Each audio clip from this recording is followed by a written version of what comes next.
and salutations, friends and family. We are gathered here together, dearly beloved, to have a conversation with one of our honorees for the 28th Annual Caribbean American Heritage Awards. Drum roll, please. Let me now introduce you to Mr. Gordon Chambers, who will be receiving our Luminary Award, which is a very special award. We don't do it every year because your work has to be such that it sheds light, right?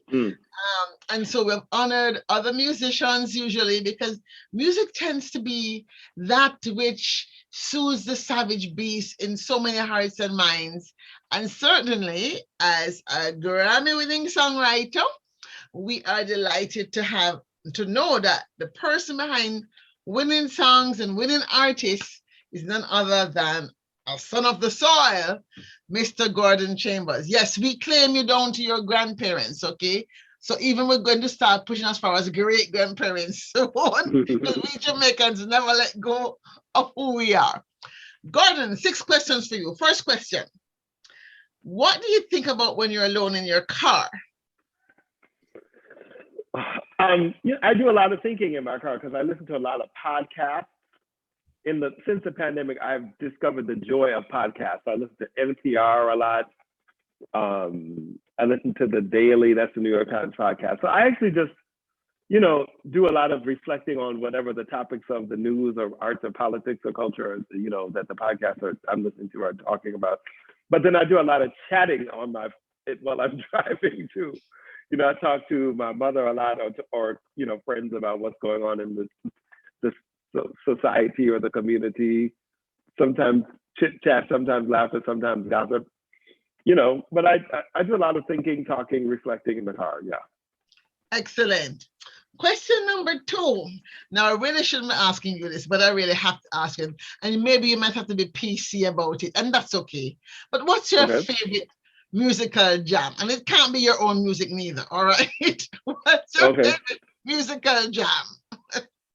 I mean, I have different jams for different reasons, but I tell you, lately I've been really jamming a lot to the music of LaBelle. That was not Patti LaBelle and the Bluebells, and not Patti LaBelle, the solo artist, but in between the Bluebells and Patti going solo, there was a group in the 70s called LaBelle from like 1970 to like 1977. Their most famous hit was Lady Marmalade, but they had 6 or 7 albums during that time that were very political, feminist, anti-racism music, like really like woke, quote unquote, music. And it was rocky, it was edgy, it was soulful, it was just big harmony, like a lot of my songs have big harmonies, Brownstones, If You Love Me, it's big voices and a lot of harmony. So lately since the last 6 months, I've just been jamming with them a lot. Your favorite then, is favorite based on your time of day and mood of day. That's good. That's good. So number 3, what were you like in high school? Busy. Busy? Very busy. Busy. You mean you were a victim of the Caribbean parents? The devil find work for idle hands. All right. So what were you like in high school? I was busy. I was the treasurer of the National Honor Society. I was the treasurer of the student body. I was on the yearbook committee. I was in the band. I was also in a jazz band. I was also in a pop band called New Progressions. I had all these courses. I was in a lot of honors courses. I was in the football team for a while. I was in the marching band, which had to play on weekends, like at the football games for part of the year. I mean, just busy as hell. I mean, I don't know how and then I was trying to get into a good college. So, I was writing my college essays and meeting with the different scholarship committees, because you had to meet with them sometimes to the interviews for the scholarships. I was busy with the church that I grew up in, volunteering for the church. I was doing an after school program, working with these Down syndrome kids. I mean, I was very, very busy, but it paid off. I got accepted to all of my colleges. Every college I applied to, I was accepted to. I got a full scholarship to Princeton. I didn't take it. My father was pissed. But I went to Brown University, which is also Ivy League, and was a more artistic Ivy League college. And being Jamaican, I said, Daddy, this is the college I want to go to, and I'll work. And I had 2 jobs in college, and it cost my father more money than Princeton would have cost. But it paid off. I went to the artistic school, and I've made a career in the arts. So it worked out. It paid off. So you're a victim of your parents. You better find something before I find something to give you to do. Exactly. All right. So number 4, what's the last book you read? The last book I read, I think it was a book about LaBelle. There was a book about the group LaBelle called Why LaBelle Matters.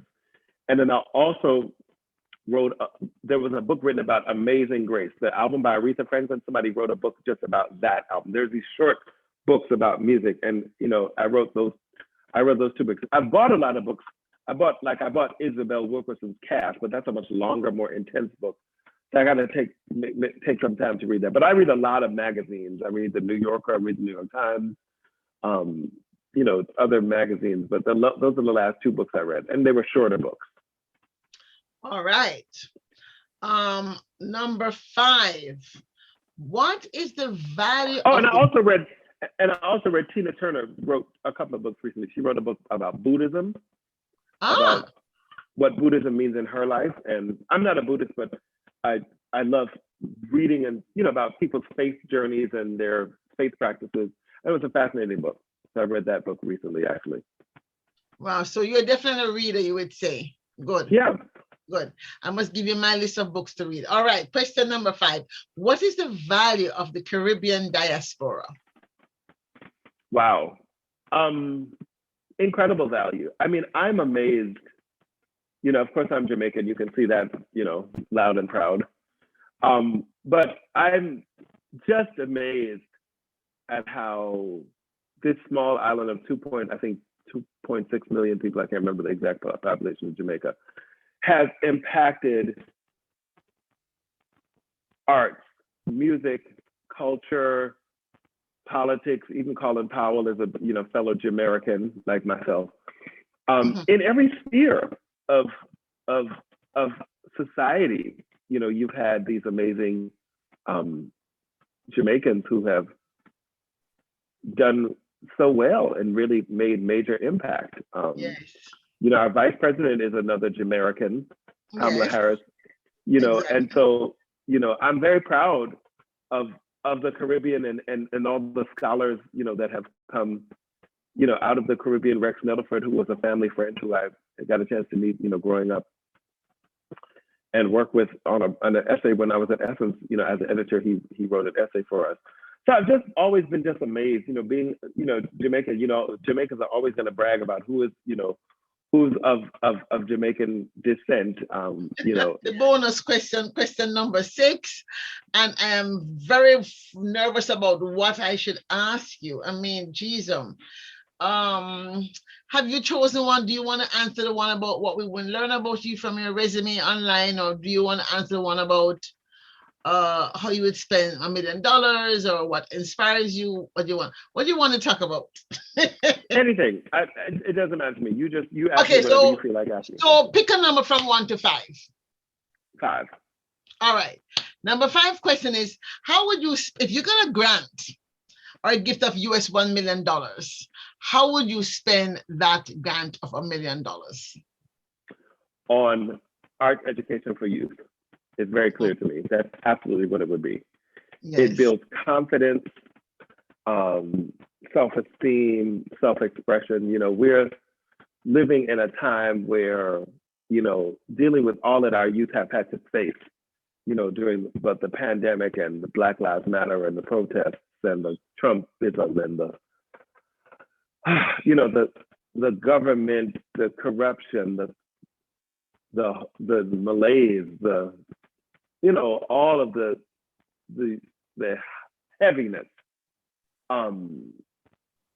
Just the art gives people a chance to channel their energy and conjure up some hope and build community through self-expression. So that's obviously what I would do with the money.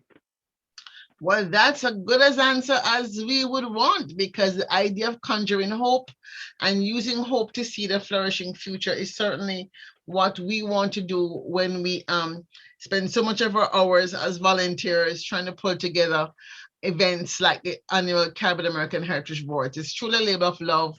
We do it for love. We do it because we want to see hope that there is something that we can reach for. So thank you so much, Mr. Gordon Chambers, for Thank you. participating in our 6 questions. And I look forward to being with you, hopefully in person. I don't know about that, sometime in November.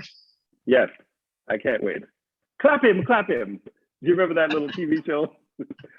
My mother always said there was a Jamaican TV show that she remembers growing up. I can't remember the host, and she said, "Clap him, clap him." So I can't wait to be clapped and to meet so many of you and the colleagues in DC when I come to DC. So I hope we will meet in person. But this has been truly an amazing honor. It's my first time being honored by a Caribbean organization. So thank you for including the children and the great grandchildren, blah, blah, blah, because we growing up, the roots were kept very strong. We spoke to the grandparents every Saturday, every single Saturday for my whole childhood, and we went to visit them every summer. So the roots and the culture very, very much stayed strong with me, and the values have helped make me who I am today. So thank you from the bottom of my heart for including me.